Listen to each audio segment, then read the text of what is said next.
Hello everyone. जिन लोगों को stomach acidity यानी मेदे की तेजाबियत का मसला रहता है, कुछ भी खाते हैं उनके पेट में या तो दर्द होता है या फिर उनको जलन का एहसास होता है या वॉमिटिंग हो जाती है या फूड डाइजेस्ट ही नहीं होती।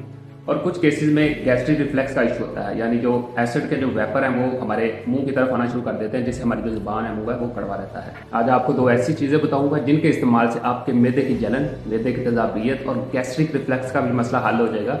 और साथ जो आप मेडिसिन का इस्तेमाल करते हैं जैसे मेप्राजोल है, उससे भी जान छूट जाएगी और नॉर्मल रूटीन में जो आप खाते हैं उस पर दोबारा आ जाएगी। सबसे पहले तो आप लोगों को इस चीज़ का इल्म होना चाहिए कि स्टमक एसिडिटी मैदे की तेजाबियत होती कैसे है। दरअसल इसके पीछे काफ़ी फैक्टर्स हैं। कुछ डाइटरी फैक्टर्स हैं, यानी हमारी खुराक बड़ी नाकस होती है, समटाइम हम ओवर ईटिंग करते हैं, सोडा का इस्तेमाल बहुत ज़्यादा करते हैं, चाय बहुत ज़्यादा पीते हैं और साथ स्मोकिंग करते हैं। ये सारी चीज़ें मिलकर जो स्टमक का एनवायरनमेंट है उसको डिस्टर्ब करती हैं। और दूसरी तरफ ज़्यादातर लोगों का जो मैदा है उसके अंदर एक एच पैलोरी नामी बैक्टीरिया होता है। ये bacteria contaminated water, contaminated food के जरिए हमारे स्टमक के अंदर आ जाता है और वहाँ पे ग्रो करता रहता है, लेकिन सिम्टम शो नहीं करता। आप इसको कह सकते हैं कि इनएक्टिव फॉर्म में रहता है।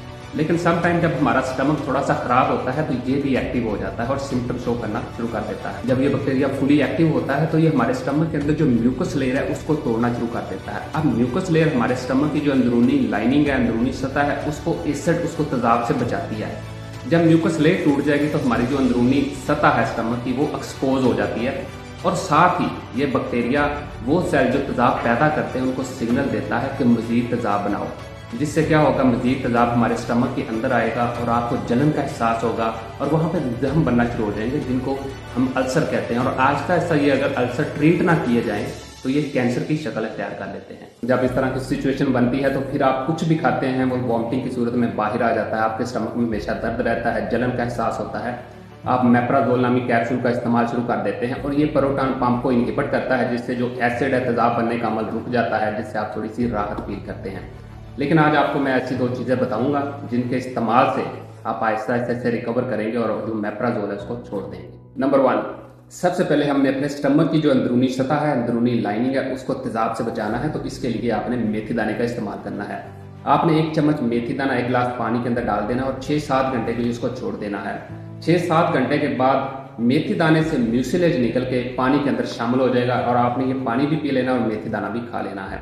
और ये जो म्यूसिलेज है ये हमारे स्टमक की जो अंदरूनी सतह है, अंदरूनी लाइनिंग है, जहाँ पे जख्म बने होते हैं, ये उसको कोट कर देता है। जब वो कोट हो जाती है तो स्टमक का जो तेजाब बनता है वो हमारी अंदरूनी सतह के साथ लगता नहीं है, जिससे हमें जो जलन का एहसास है वो भी नहीं होता। और दूसरे नंबर पे आपने कलवंजी का इस्तेमाल करना है। आपने आधा चम्मच कलवंजी उसी मेथी दाने वाले पानी के अंदर शामिल कर देनी है।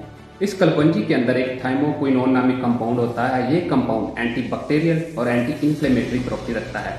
एच पैलोरी बैक्टीरिया जो हमारे स्टमक के अंदर ग्रो कर रहा होता है, बेसिकली वो अपने ऊपर एक बायोफिल्म बनाता है जो उसको तेजाब से बचने में मदद देती है। और ये थाइमोक्विनोन नामी कंपाउंड उस बायोफिल्म को तोड़ देता है, जिससे बैक्टीरिया किल हो जाता है, उसकी जो ग्रोथ है वो डिक्रीज हो जाती है। और जब इस बैक्टीरिया की ग्रोथ हमारे स्टमक के अंदर कम हो जाएगी तो हम ऑटोमेटिकली रिकवरी की तरफ हो जाएंगे। और इस थाइमोक्विनोन में जो एंटी इन्फ्लेमेटरी प्रॉपर्टी हैं ये हमारे स्टमक के अंदर जो सोजश बन जाती है, इन्फ्लेमेशन बन जाती है, उसको भी कम करता है और जो वहाँ पे जख्म बने होते हैं उनको क्लीन होने में मदद मिलती है। इन दोनों चीज़ों को अपनी खुराक का हिस्सा बना लें और कुछ ही दिनों में आप फर्क महसूस करेंगे और आपकी मेडिसिन से जान छूट सकती है। और आप लोगों को पता ही है जिस इंस्टीट्यूट में मैं काम करता हूँ उसका बेसिक पर्पस ही यही है कि मेडिसिनल प्लांट से बायोएक्टिव कंपाउंड को आइसोलेट करना है, फिर उनका जो anti cancer, anti inflammatory properties है वो एनिमल मॉडल पे चेक करनी होती है और डिफरेंट माइक्रो ऑर्गेनिज्म पे इनको देखना होता है कि इसको किल करते हैं या नहीं करते। तो इस तरह की मोर इन्फॉर्मेटिव वीडियोज़ के लिए मुझे फॉलो कर लें, वीडियो को लाइक और शेयर करें।